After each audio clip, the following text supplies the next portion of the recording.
afternoon, ladies and gentlemen, I'm John, this is Many a True Nerd, and welcome to Fallout 4 Anniversary Edition, and, okay, I've got a lot to say about this, but before we get to that, right, let's make sure everybody's on the same page here, because Fallout 4 just had its 10th anniversary, because it came out originally back in 2015.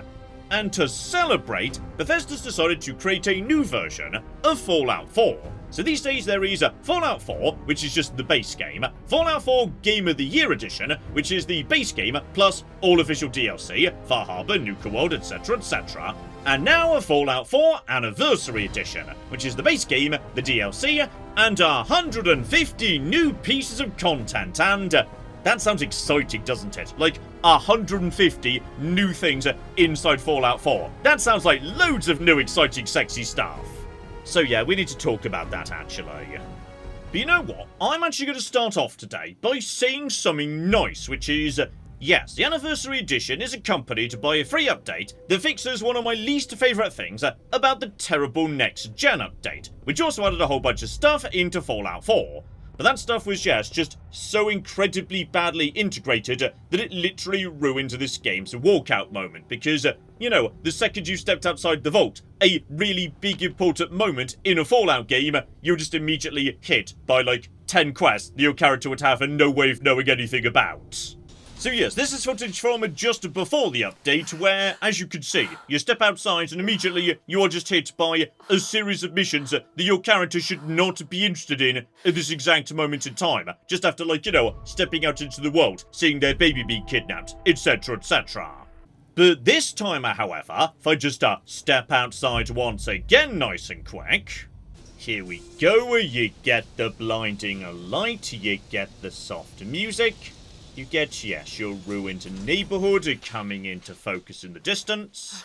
And you also get lookup failed, because, yes, this update is also kind of broken. But the point is, I'm not being hit by 10 million different missions, okay? They've actually been integrated into the game a bit better.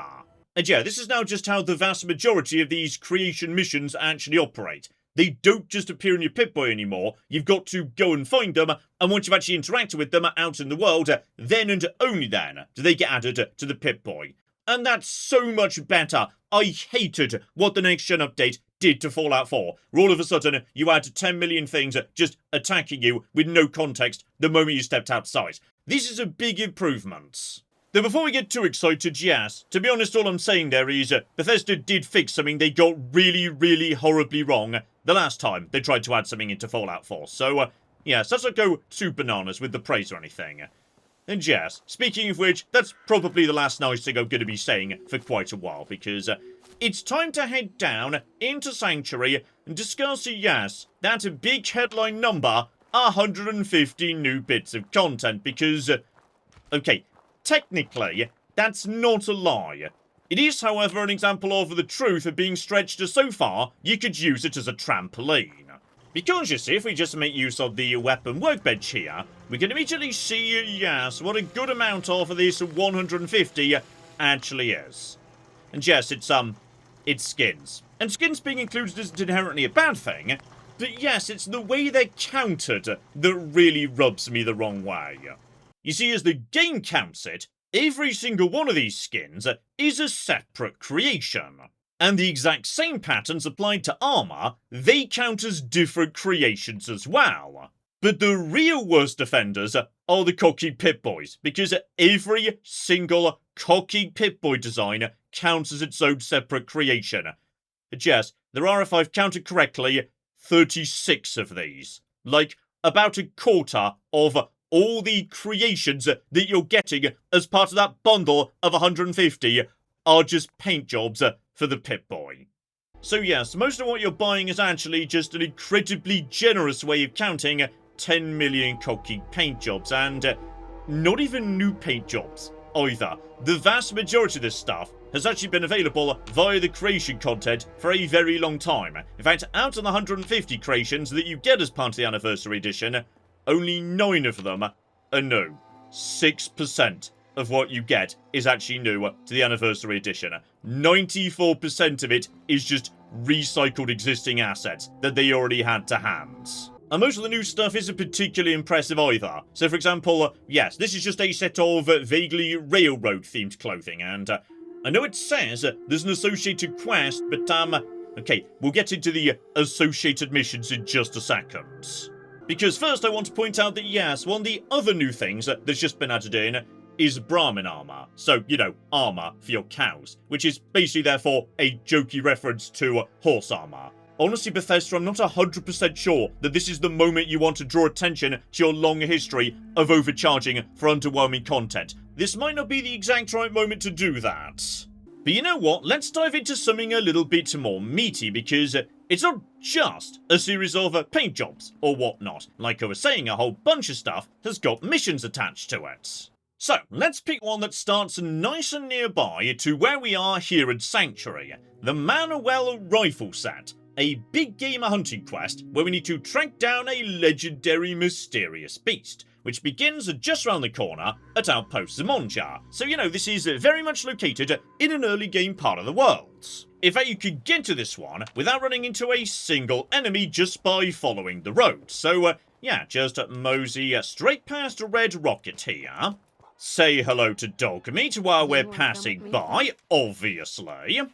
Then yeah, just skirt around the edge of Concord without bothering to go into the town properly.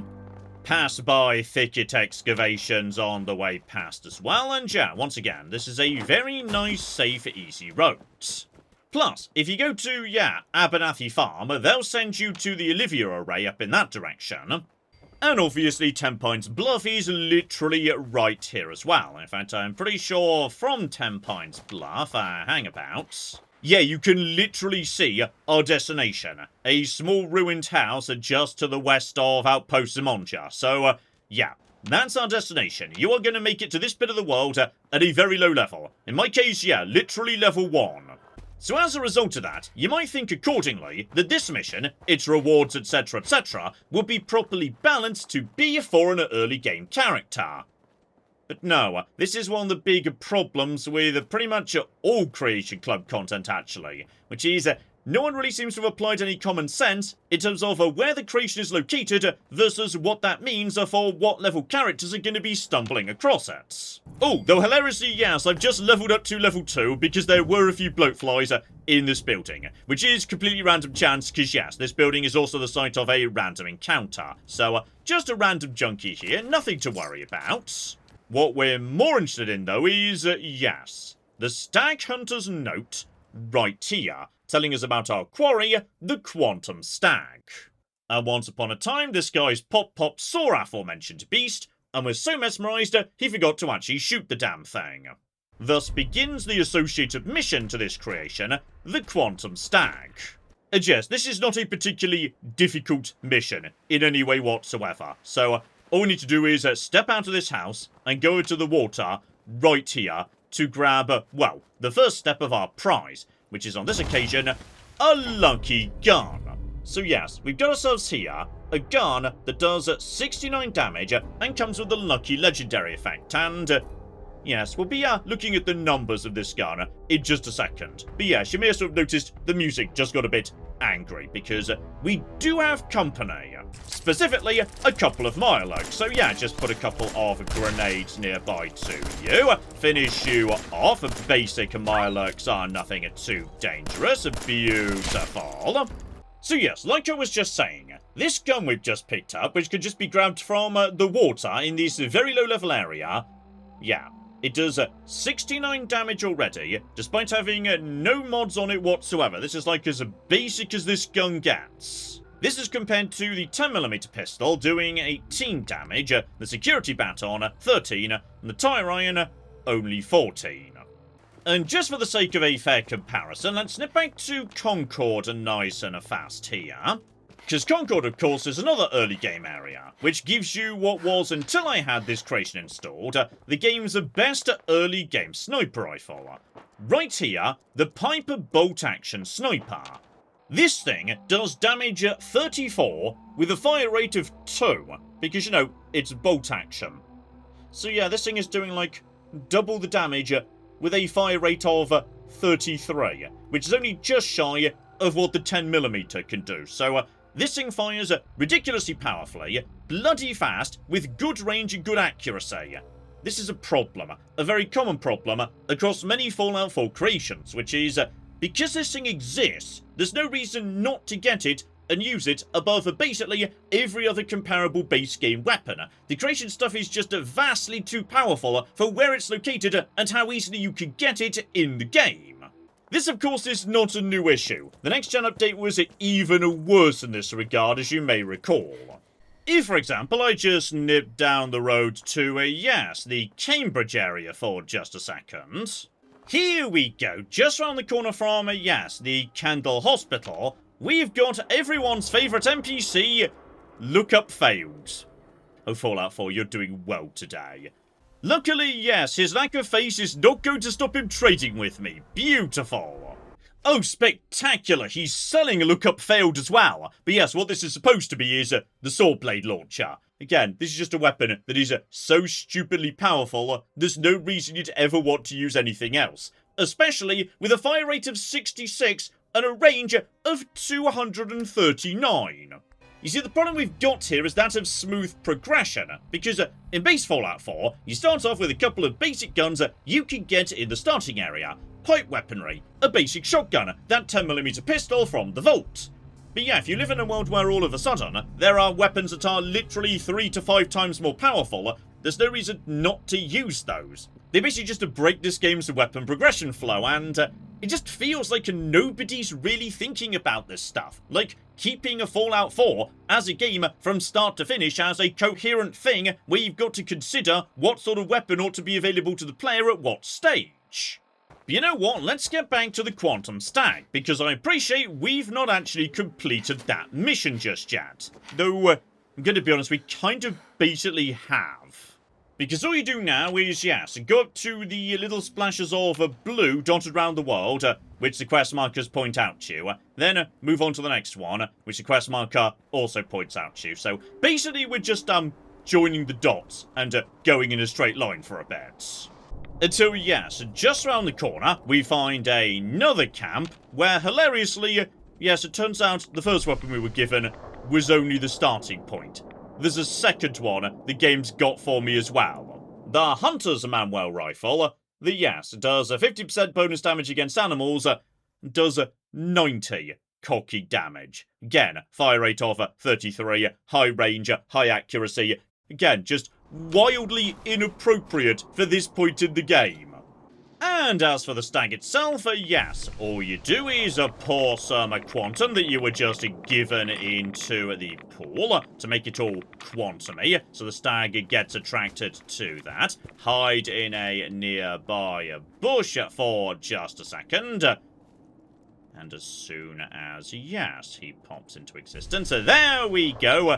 There's the Quantum Stag, which now you either shoot with your ridiculously overpowered rifle that the game just gave you, or alternatively, you just feed it more quantum, and it becomes, basically, a person who lives inside one of your settlements.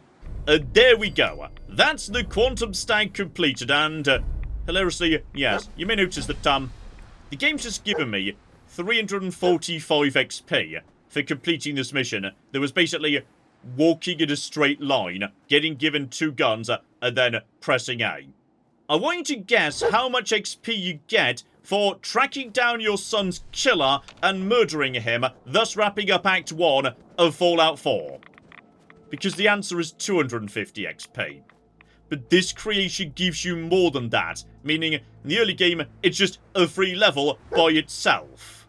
And the thing is, I never found this too much of a problem back when the creation content was just something people, knowingly chose to buy one by one from the Creation Club McGibble. But now they're packaging it with the base game.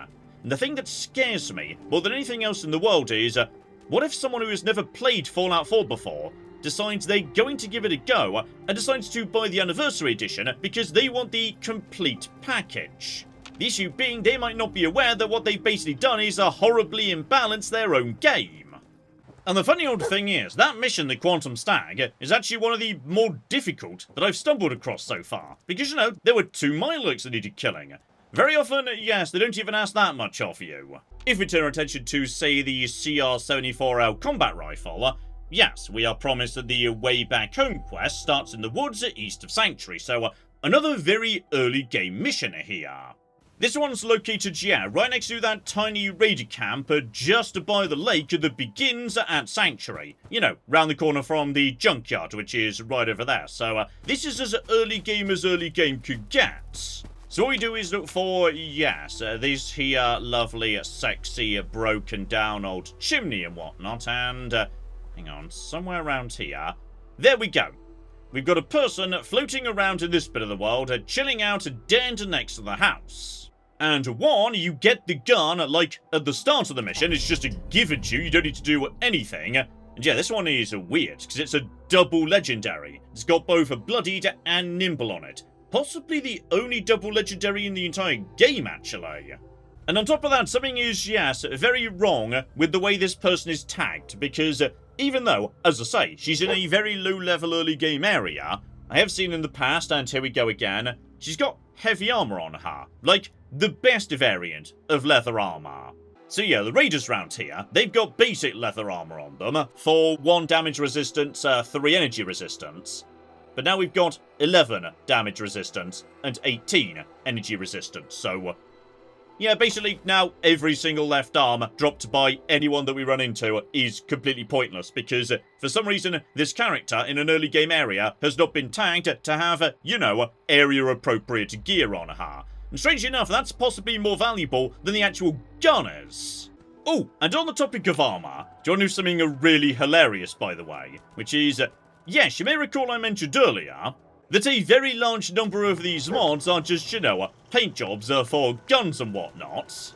Well, the same's true for armor, but there's one really rather hilarious twist. Because guns are made up of multiple components, yeah, only the bit you're actually working on right now is highlighted in that transparent green colour when you're working on it. So, as a result of that, yeah, you're actually able to see what the gun's going to look like before you actually put the paint job on it. But armor doesn't work like that. It's only got one piece that the game highlights, so as a result of that, yes, when you're deciding what you want to put on the armor, you can't see what it's going to look like until you've already spent the resources. This has been a thing for literally years, and it's never been fixed. It's cocking hilarious. And yeah, plenty more stuff is just a straight up given to you, with no context and no mission and no anything.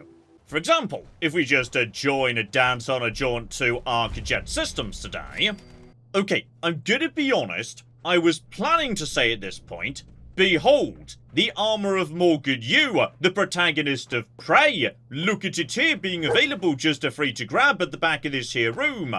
But, it seems to not be here. It should be here because, yes, I believe originally when this came out, it was just added to your inventory automatically. But yes, under the new system, where things are at least a little bit better integrated, it's supposed to be out in the world. So, yes, the creation is supposed to be found at the rear of the entrance lobby of ArcJet Systems. And I have searched this room, together with the entire rest of the dungeon, for quite some time, without any luck in terms of finding it, and, I suspect to know why. You see, if we step outside and then go up to the door of ArcJet Systems, yes, this building is now officially called, Lookup Failed. Which makes me think possibly, yes, things are just a bit broken right now. And possibly the reason ArcJet Systems is broken is because, yes, the Morgan Yu spacesuit is broken, so I'm gonna blame this one on Fallout 4. I don't think this is my fault.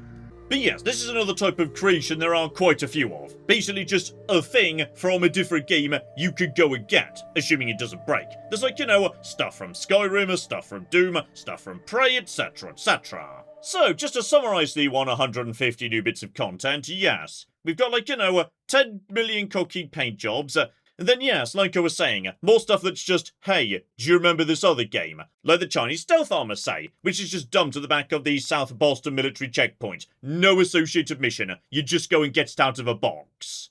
As for the weapon kits, meanwhile, yes, as we've seen before and then seen today, they are just generally hopelessly imbalanced versus how easy they are to acquire. And then it's just paint jobs, paint jobs, paint jobs, paint jobs, and more cocking paint jobs. It's genuinely almost impressive how little there is in 150 distinct items, but I know what you may be thinking. John, you're ignoring the big centerpiece, the headline creation, the one so exciting that Bethesda tweeted about it. Tale of the Beast Hunter and... Okay, so, do you want to know something really hilarious about the Tale of the Beast Hunter creation? It's not actually part of the 150. 150 new things, and the one that's actually got a new dungeon and apparently some cocking of voice acting attached to it isn't actually the number. You've got to go and download it separately. And in its defense, it is free to download. I'm just not 100% sure whether it's supposed to be free to download, because, the other stuff that the same team made, that isn't free. Like, here we go, become a bounty hunter by the same team. Yeah, that one you've got to pay the flipping Bethesda points for, so... Yeah, who knows? Possibly it's supposed to be free, possibly the store's bugging out a bit, given everything else is bugging out too. So, yeah, it's hard to flipping say. But you know what? Fair's fair, so we've actually got a new dungeon and some sort of meaningful gameplay for this video. How about we go and visit Tale of the Beast Hunter? So okay, to begin this New Vegas themed creation, just mosey on south to, yes, the Nahant area, and apparently we should pick up some sort of distress signal. I'm gonna be completely honest with you, I just came to Native Banks instead of Nahant because I forgot which area was which, so... I mean, on the plus side, I did level up on my way down here, so that's nice. Right, this time, approaching the correct police department, we appear to have, yes, a mission and a signal. Better and better. And okay, the broadcast itself is just, yes, like Morse code. I can't understand Morse code, so hopefully there's like a note or something somewhere. Here we go, so just hop the fence and yeah, head out towards, yes, the Ocean Society thingy. And here we go, my first stop would appear to be this house right here. Okay, just stepped inside there, immediately walked into a trap, or several, and there were explosions and whatnot, so... Okay. Possibly I just walked into an ambush of some description. Fascinating. Still, that's the signal turned off. Let's have a poke around and see if we can figure out what happened here. I'm only going to tell you this once. Unless you don't want to become Deathclaw food, piss off and don't return. And would you look at that? Voice acting as well! Another way that, yes, creations do kind of stand out versus default Fallout 4 content, given overwhelmingly they just have basic notes. Still, we're not wandering off quite that easily. Keep on keeping on, though. Yes, maybe no. No, don't. I'm not taking, like, any of the sneak perks. And also, I'm, like, level 9 right now. I'm going to walk into so many traps. Like that, right there, I just was immediately shot again. Still, what we do have upstairs is... 1, an arrest warrant, though, right, that's definitely pre-war, though, might be connected to what we're looking at, because Public Works Department Water Treatment Network Blueprints. This guy's down in, like, the sewer or waterworks or something. So investigate the police station for a way down into the basement. Gotcha. Though on the way, we've apparently got, yes, logs and whatnots. The Battle of Hoover Dam, Nevada, 2277. Troy Morton of the New California Republic Rangers. This is my story. We were getting hammered by endless waves of legions at Hoover Dam, and as a last resort, we lured them into Boulder City. You see, before the battle started, we'd rigged enough explosives to level the entire town, making it one giant death trap. As we fell back to the town, half of the NCR troops we left with were cut down by Legionnaires, leaving only myself and my ranger buddy Jackson to reach the detonator cache. Jackson had taken a bullet to the leg in the retreat, so I had to carry him to the building containing the detonators.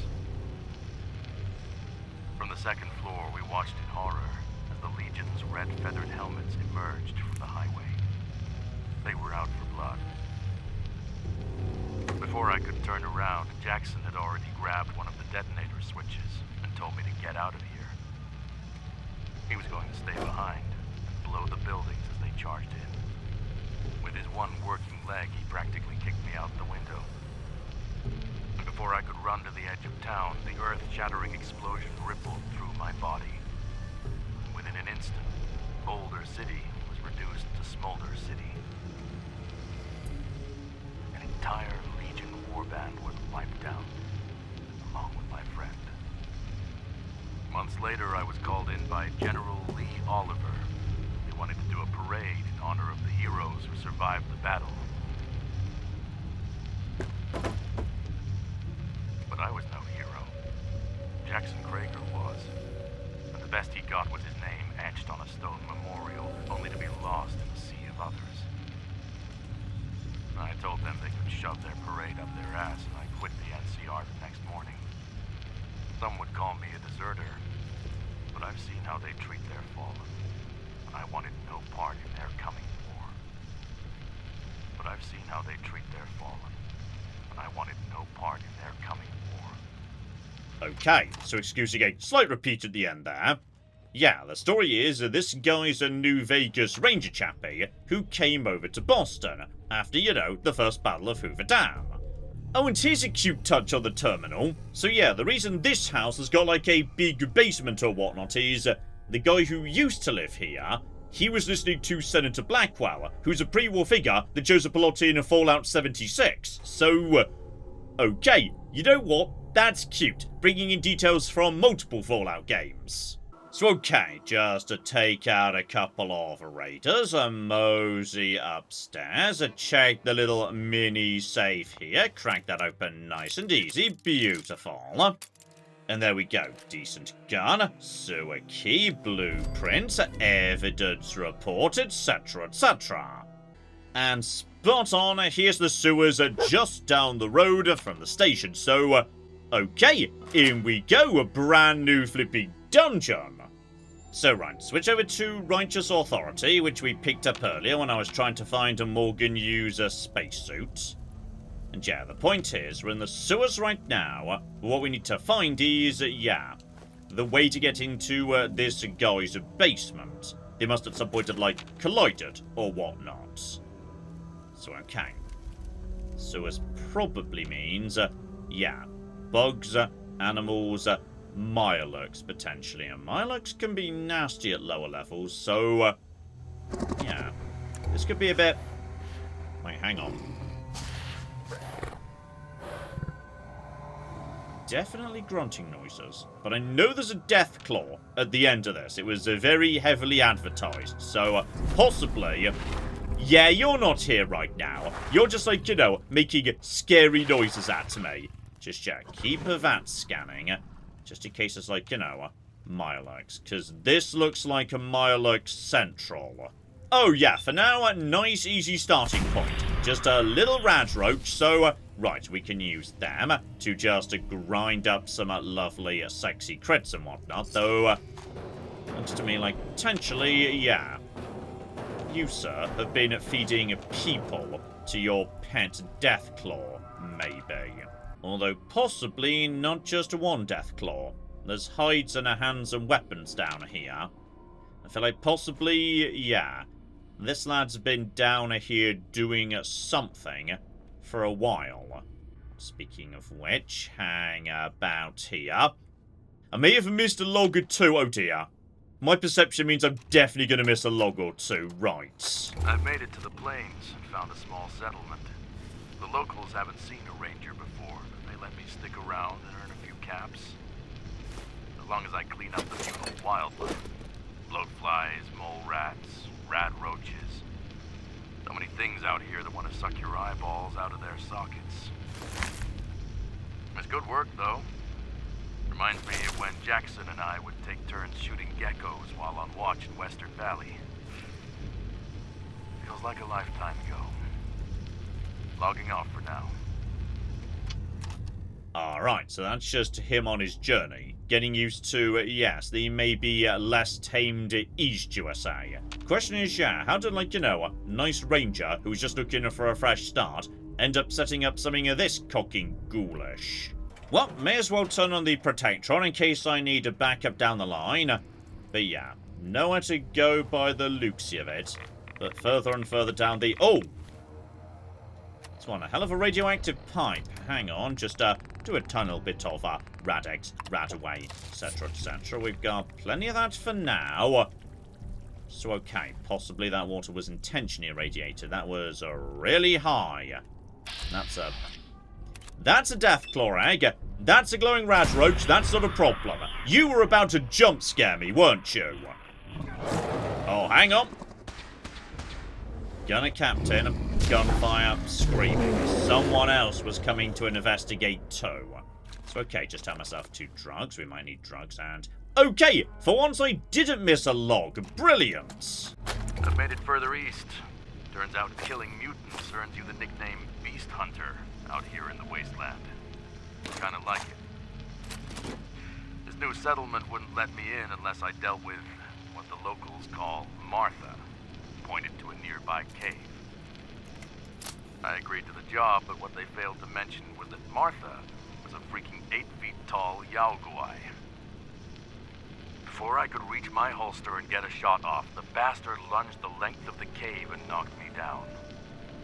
With one swipe, she clawed my helmet, smashing the lens and sending glass shards into my eyes. She started to bite down, trying to crush my helmet open like a walnut. I somehow managed to grab my skinning knife strapped to my thigh and gutted her right there. It took several hours for me to crawl back to the village where they finally took me in. They were grateful and offered to patch me up, saying, "We're not doctors, but we can weld anything," bolting an eye patch onto my ranger helmet. Sadly, my ranger coat was ripped to shreds. As a reward, they offered me a jacket. Not just any jacket, though, but a lucky 38 club jacket. I guess they used to hand these out to exclusive casino members before the bombs fell. The elder of the village said they traded it for 3 bags of powder from a merchant a while back. Since I'm from the Mojave, he figured I'd appreciate it more than most. Alright, so hence the jacket that ultimately is going to be our big reward for finishing this nonsense up, though. Okay, that we can open. So ultimately we do want to go there. What's over in this direction, if that's where we ultimately want to... Oh! Just rad roaches. It's like this mod saw me coming. Like I'm very easily jump scared by rad roaches. Oh, and I tell you what. Flashbang grenades. Those are new and might potentially be useful. So okay, grab that together with log number 5. My goal of reaching the eastern border states is coming close to an end. I've climbed the mutant food chain to where I'm slaying Deathclaws as a profession. Guess I fully embraced the Beast Hunter title. I started this journey almost 6 years ago, and while serving in the NCR has become a distant memory, the memories of my ranger buddy, Jackson, will always be with me. On my journey to DC, I came across a Brahmin trader who warned me of crossing into the Commonwealth regions. Saying they're filled with rival factions and ferocious beasts. Then he took one look at the Deathclaw hide hanging from my shoulder and figured I could take care of myself. From looking at the trade routes this merchant gave me, DC looks to be a hotbed for bandits and slavers. Reports of the Enclave have been seen there. If I go any further south, I'd be in Appalachia country, and with rumors of tribes fighting over live nuke sites. Better stay clear. That leaves Boston. Guess I'm heading there to rest my head. Logging off for now. So okay, he had a reputation of killing beasts before he made it here. So how did he go from that to, yes, living inside a horrifying Deathclaw dungeon? Well, dump some weight and keep on keeping on. We know, yeah, we need to follow this wire to get me to where we need to go. There we go, terminal in question. Beautiful. And yeah, State Righteous Authority is doing just fine against the basic rat roaches. Right, that's you open. Back down the way we came. This is... You know what, I'm going to just put on some Radex and check. There's nothing good. Hidden under the... Oh! There's definitely potentially something good hidden under the water, though I think actually it might just be generic junk. So let's get out of here before I, like, you know, drown or whatnot. But yeah, the way we want to go is over here. And I feel like, yes, the, oh dear. The number of corpses is going up, as is the size of the room. I feel like we might be heading towards a conclusion here. You're not the first fool to come down here, although I must give you credit. You've made it further than most. Right! I think I know what I'm walking into right now, but that's fine, because I've actually brought, yes, a couple of extra surprises along. Like, say, a flipping fat man. So, alright, out you come. Out you come, buddy. Out you come. So, right, that's Bessie. Just put a crit on you, please, and... You know what? I don't feel bad about this in the slightest.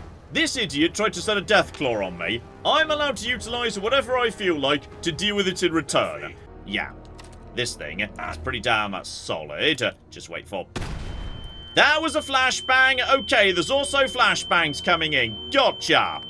So, okay, if that happens, that could be bad. And I can't fucking say what's happening. What? I'm being shot from somewhere. Hang on, he's in that corner. He's in that corner. Right, just do a couple of stim packs and... Oh! I see what you're doing. You're invisible. Also, quick update. Lookup failed. Okay, so we now know what to do. I can, yes, potentially deal with the death claw nice and easily. And that guy is going to come in and try and cause problems while being invisible afterwards. So, what I'm going to do, if he might end up over here, is, yeah, just pop down mine right there. Because he ended up in that corner previously. Use Jet, use Psycho.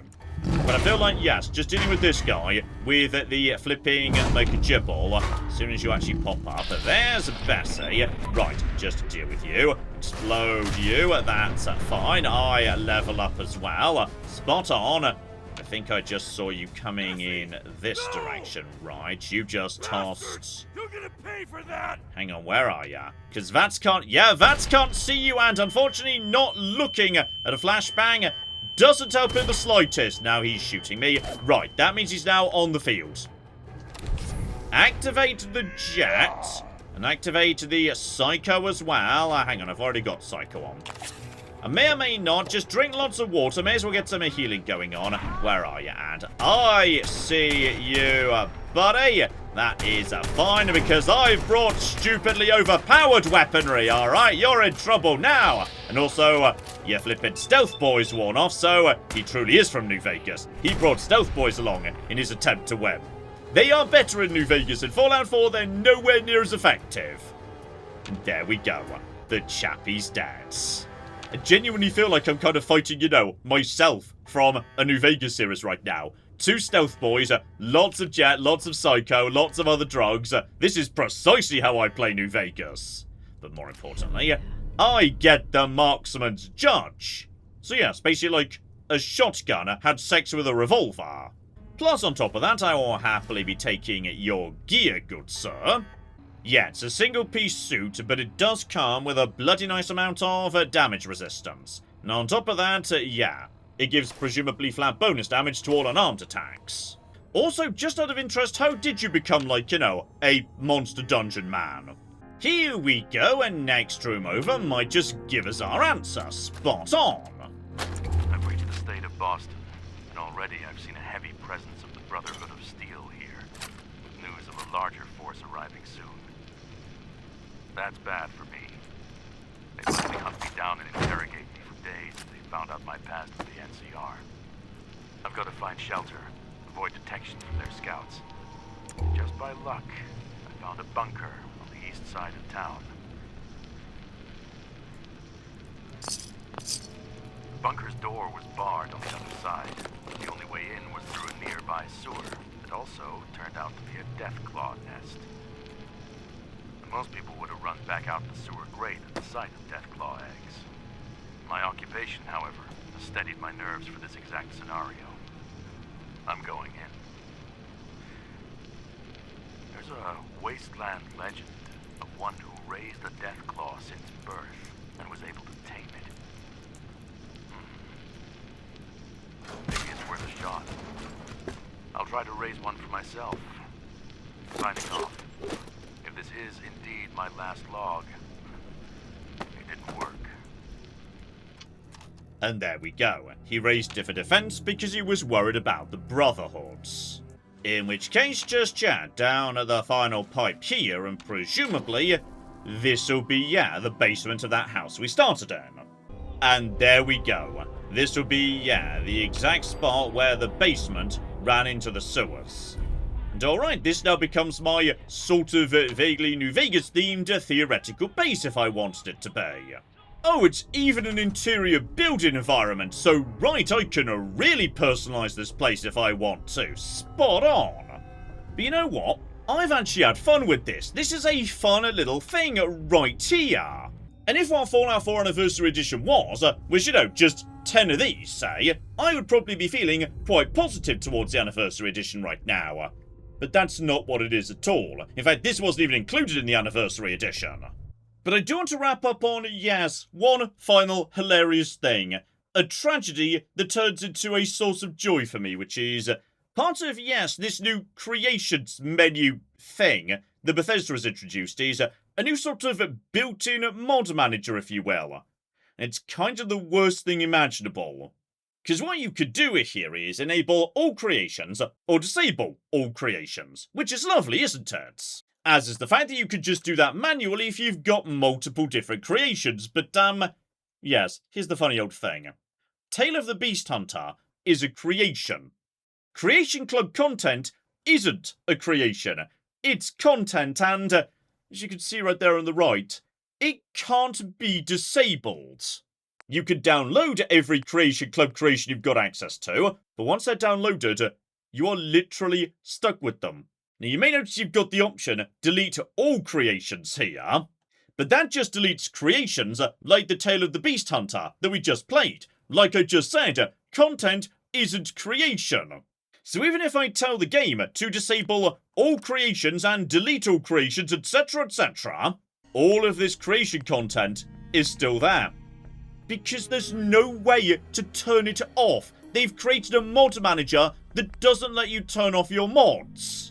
But that leads me to the light at the end of the tunnel, because there is, of course, one way to get rid of all of this stuff, even after you've already, downloaded it and installed it, and there you go, no way to uninstall it.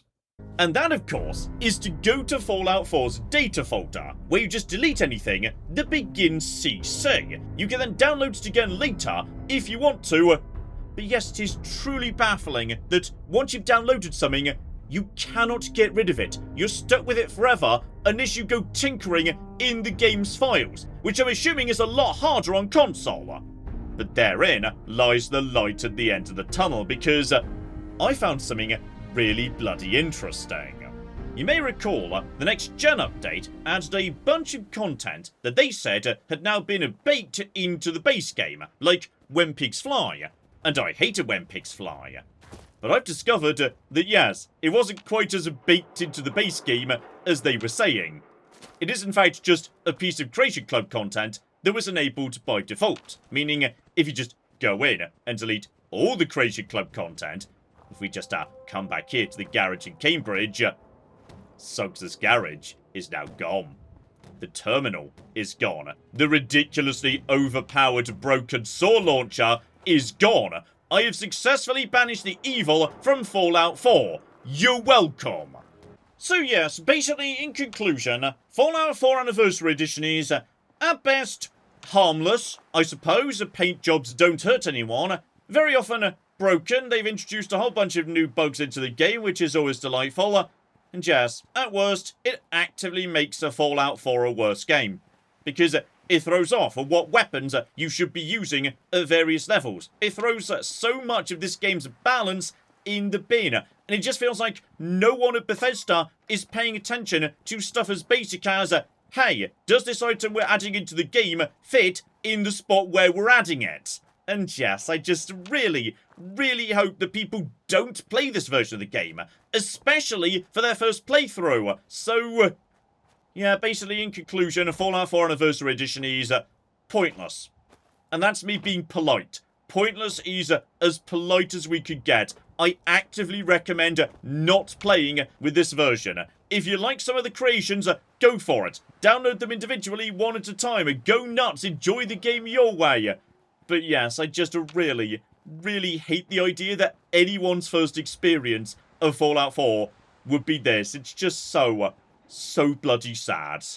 So yes, on that sad note, ladies and gentlemen, that's the end of Fallout 4 Anniversary Edition, which I've officially reverted back to Fallout 4 Game of the Year by simply deleting literally everything it added. So, yes indeed. Don't you worry, the next time we see Fallout 4 will still be in this form. None of the stuff that's just been added, I don't care for it personally, and I'm sure that yes indeed, at some point we will be back in Fallout 4 in the much happier, better balanced, and generally superior base game as I've got it set up right now. So hopefully you're looking forward to that. But in the meantime, I've been John, this has been Many a True Nerds, and this has been the disappointing Fallout 4 Anniversary Edition. Thank you very much, and goodbye. We have got a gate key here, and then we have got... I've made a mistake, I've made a mistake, I've made a mistake, I've made a mistake! This is going to take all of my skill and cunning as a hunter to sort out... Die, you mooing bastards! Die! Die! Go away. Go away, nobody likes you. That was a good idea till it wasn't.